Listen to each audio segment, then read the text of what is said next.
हाँ दोस्तों, नमस्ते प्रणाम। मैं रीना भार्गव, मेरे यूट्यूब चैनल में आप सभी का स्वागत है। हेलो दोस्तों, नमस्ते प्रणाम। मैं माया भारती, हमारे यूट्यूब चैनल में आप सभी लोगों का स्वागत है। और मैं सास से बहू कजरी गाने जा रही हूँ।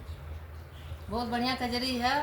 पहले कहा सासू माँ से याद कैली है तो पहले सुनाए देंगे। वो देखा सुना पावल जाला क्या था, बुला के जाए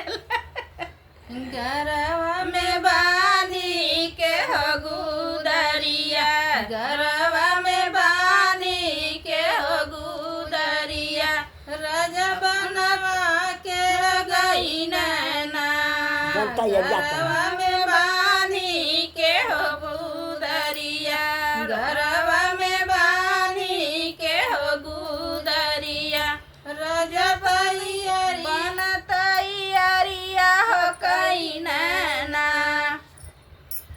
हम त जेवना लेके खाड़ी, हम त जेवना लेके खाड़ी, के करे डर लगवना ना, हम त हो लेके ठाड़ी, हम त जेवना हो लेके ठाड़ी, के करे गरवा में बानी के हो गुदरिया, गरवा में बानी के हो गुदरिया, राजा बनवा के गई नैना, गरवा में बानी के हो गुदरिया, गरवा में बानी के हो गुदरिया,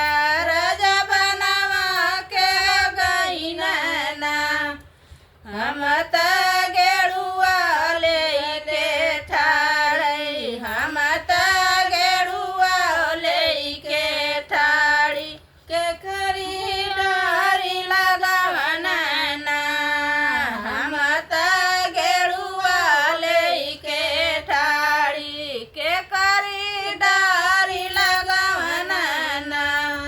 गरवा में बानी के हो गुदरिया, गरवा में बानी के हो गुदरिया,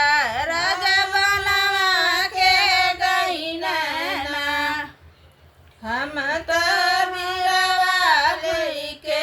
ठाड़ी, हम त बीरवा लेके ठाड़ी, के करे डर लगवना ना, हम त बीरवा लेके ठाड़ी, हम त बीरवा लेके ठाड़ी, के करे डर लगवना ना, बनवा गरवा में बानी के हो गुदरिया, गरवा में बानी के हो गुदरिया, राजा बनवा के हो गई नैना, हम त सजिया लगाई के ठाड़ी, हम त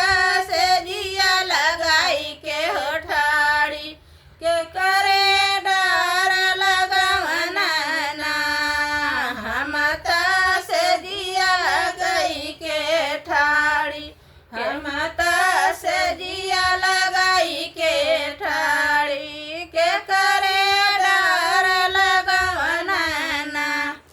गलवा में बानी के हो गुदरिया, गरवा में बानी के हो गुदरिया, राजा राजा बनवा में गई नैना, राजा